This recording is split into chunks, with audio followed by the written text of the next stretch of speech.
6, 20, and 20 miles on a single charge. That is what Honda says their new battery will deliver before this decade is over. And this is not just a slideshow promise. Honda built a factory in Japan and started producing these cells. A battery with double the range, half the size, and 35% lighter than anything inside an electric vehicle on the road today. But here is what makes this really interesting. Honda did not buy this technology from China. They built it completely on their own. So what did Honda figure out? And why should the biggest battery makers on the planet be paying attention right now? But first, real quick, I started this channel for one reason: to break down every electric vehicle breakthrough before the headlines do. If that matters to you, subscribe so I can keep making these videos. My goal is to reach 1,000 subscribers before the end of June. Alright, back to Honda's insane breakthrough. Let me take you to a city called Sakura in Tochigi Prefecture, Japan. Because that is where Honda just built something that could change the entire EV industry. A massive facility covering almost 300,000 square feet. Honda spent 43 billion yen on it, which works out to roughly $280 million. And this is not some quiet little research lab where a handful of scientists are running experiments. This is a full demonstration production line that copies every single step of actual mass manufacturing. They are mixing raw battery materials, coating electrodes, pressing everything together under intense pressure, and assembling finished cells, all under one roof. Honda's goal is simple. They want to prove that solid-state batteries can actually be built on a real factory floor by the millions, the same way regular lithium-ion cells are produced today. Now here is what Honda is targeting with this technology. By the end of the 2020s, they want a battery that delivers 620 mAh of range on a single charge. By the 2040s, they're aiming for over 770 mAh. They also want the battery to be 50% smaller, 35% lighter, and 25% cheaper to make compared to today's lithium-ion batteries. Those numbers are wild, but I want to be upfront with you. These are targets, not finished products sitting on a shelf. Honda has not published a specific energy density number for their cells yet. And the cells they are producing right now are still roughly 800 times too small to actually power a car. There is a big gap between where they are and where they want to be. But the fact that there is a real building with real machines running real production processes puts Honda ahead of most companies that are still just talking about solid state. There is a massive difference between a slideshow and a factory floor. But what even is a solid-state battery? And why does it matter so much? Think about the battery inside your phone or inside any electric car on the road right now. Inside that battery, there is a liquid. That liquid is called an electrolyte. And its job is to move energy back and forth between the two ends of the battery every time you charge it or use it. That liquid does the job, but it comes with problems. It is flammable. If something goes wrong and that liquid gets too hot, you get a fire. It is also heavy, and it limits how much energy you can pack into a given space. Now imagine you take that liquid completely out and replace it with a solid material.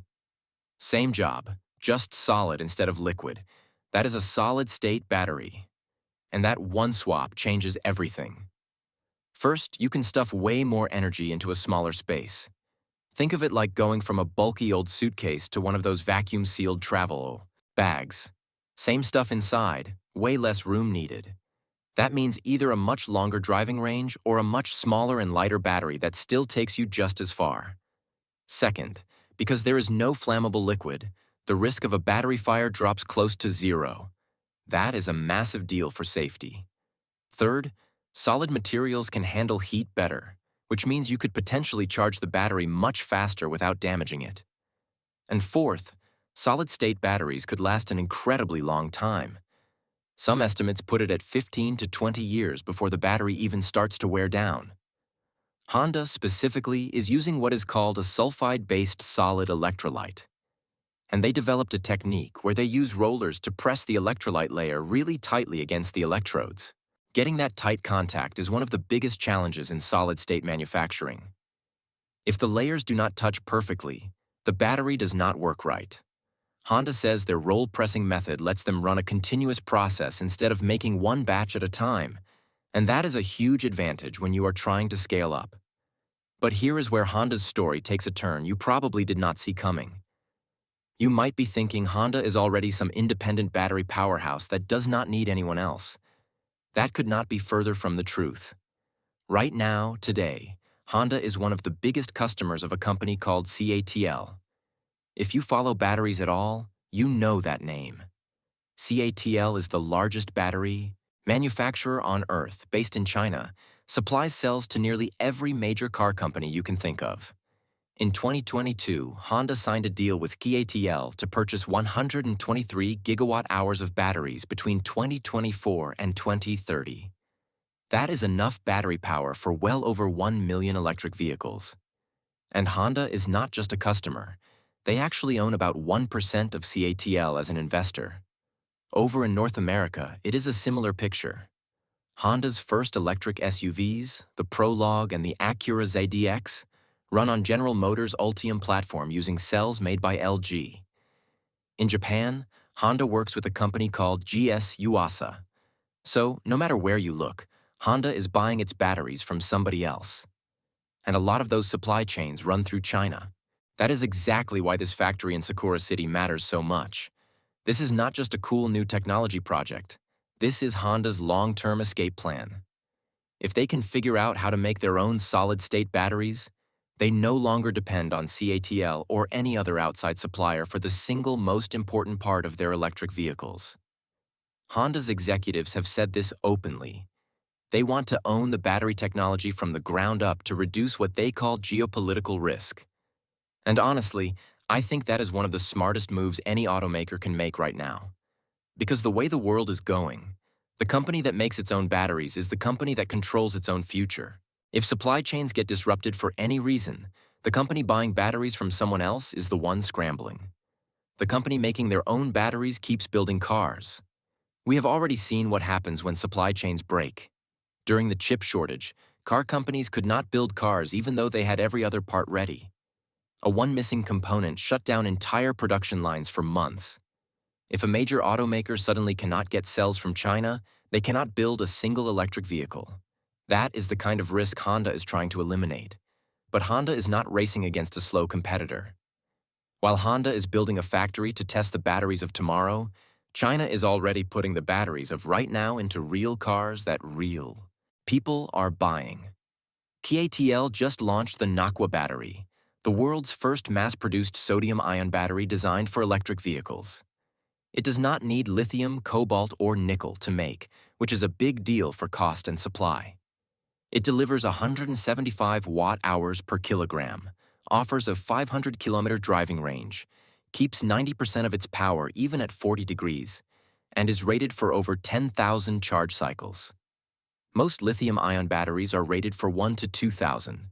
CATL also developed the Shengsing battery that can add 520 kilometers of range from just 5 minutes of charging.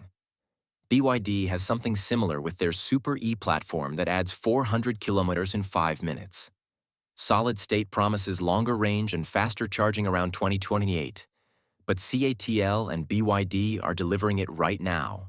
By the time Solid State is ready, will the advantages even matter as much? That is the question worth billions. Japan is not backing down. The solid-state arms race is global.